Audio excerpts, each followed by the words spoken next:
Hi everyone, welcome back to my new video. और आज हम बात करने वाले हैं एक ह्यूज रिमाइंडर जो कि बहुत इंपॉर्टेंट है for beginners, intermediate and for expertise. हम जब हैवी वर्कआउट्स परफॉर्म करते हैं तो हम क्या करते हैं, अपनी कमर को बहुत ज़्यादा तेज हिलाते हैं। मैंने बहुत लोगों को देखा जब वो वर्कआउट करते हैं ना, तो शायद सपोज वो लेटरल रेस ले रहे हैं यानी कि साइड रेस ले रहे हैं, तो जोर जोर से अपनी कमर को जोर जोर से हिलाएंगे। तो ये आपने बिल्कुल नहीं करना है। आई विल शो यू कि आपको कौन सी एक्सरसाइज कैसे परफॉर्म करनी है, जिसमें हमें दो बातों का हमेशा ध्यान रखना होता है। एक तो हमारी कमर ज़्यादा नहीं हिलानी।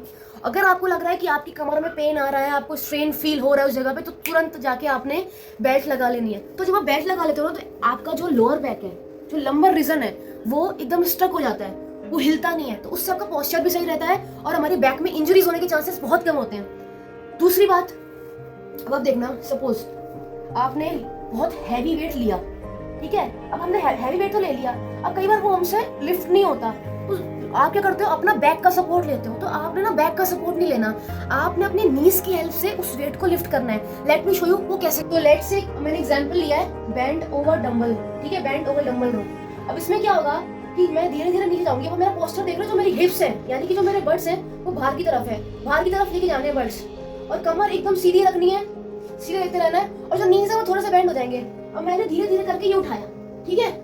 अब मैंने क्या किया, अपने जो नीज है थोड़े से बेंड कर लिए। नीज को बेंड करने से ये फायदा होगा कि मेरी जो कमर है वहां पे प्रेशर कम क्रिएट होगा, तो इंजरीज के चांसेस बहुत कम होंगे। क्योंकि जब हम ज्यादातर लोग जब बैक लेते हैं या जब कोई भी एक्सरसाइज परफॉर्म करते हैं तो पोस्चर मेंटेन नहीं करते, तो उनकी काइनेटिक चेन खराब होती है, जिसकी वजह से पूरा पोस्चर खराब होता है और इंजरीज के चांसेस मैक्सिमम होते हैं। देखो, मैंने डंबल होल्ड कर लिया, ठीक है। अब मैं थोड़ा सा आगे गई, नीज बेंड कर लिए। अब मैं इसको नीचे लेके जाऊंगी, मेरी आगे रहेगी मेरी चेस्ट एकदम, और मेरी कमर सीधी रहेगी। मैंने इसको घुटने की हेल्प से पीछे खींचा। याद रखिए, जब आप नीचे लेके जा रहे हैं अपने डंबल्स, तो आपने धीरे धीरे लेके जाना है। When we are moving dumbbells towards the gravity, जब हम टुवर्ड्स द ग्रेविटी जा रहे हैं तो धीरे धीरे लेके जाएंगे। ऊपर लेके आ रहे हैं यानी कि पुल कर रहे हैं, थोड़ा सा फोर्स लगाएंगे, ठीक है। अब मैं इसमें अगर 12.5 के डंबल लूं तो बहुत हैवी हो जाएगा, ठीक है। अगर मैं इसमें 12.5 के डंबल लूं तो बहुत हैवी होगा। उसके लिए फिर से मेरे को अपनी नीज बेंड करने पड़ेगी, ताकि मैं नीज की हेल्प से उसको पुल कर सकूं, ज्यादा बैक पे प्रेशर ना क्रिएट करूं, ठीक है। मैंने ऐसे होल्ड किया, इसको अपने पोस्चर मेंटेन किया, मैंने उठाया सपोज 12.5 का। अब मैंने अपने घुटनों की हेल्प से उठाया, पहले लोअर बॉडी उठेगी हमेशा रखना।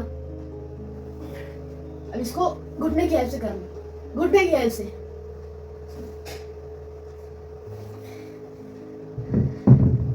ये बात आपको समझ में आ गई?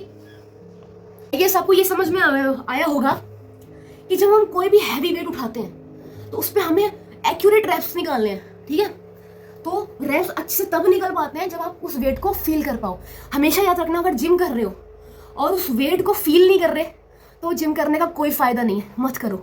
चाहे कम वेट से कर लो, बट उस वेट को फील करो। रेसिस्टेंस ट्रेनिंग हम किसे कहते हैं?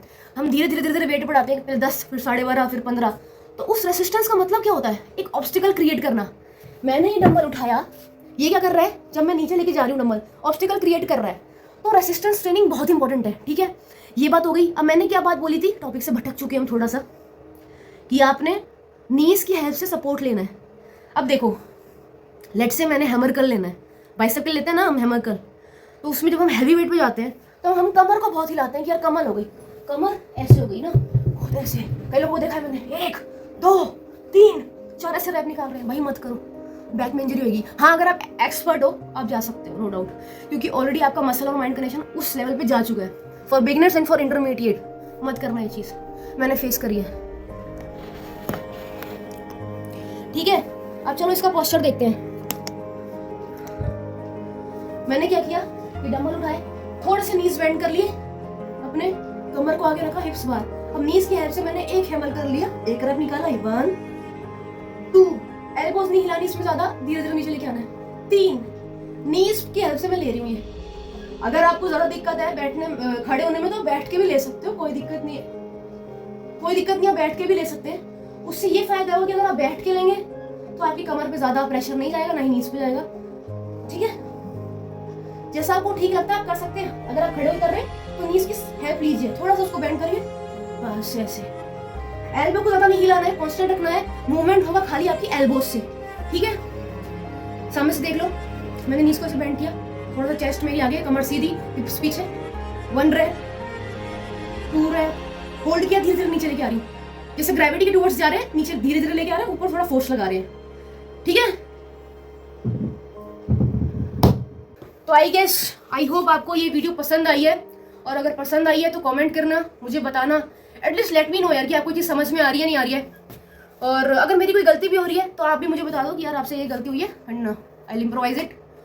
और तीसरी बात, इसको शेयर करें, और कोई भी अगर डाउट आ रहा है तो मुझसे पूछे कि हमें यहाँ ऐसे डाउट आ रहा है। So currently I am preparing for American council of exercises, तो मुझे अभी टाइम लग रहा है प्रिपेयर करने में।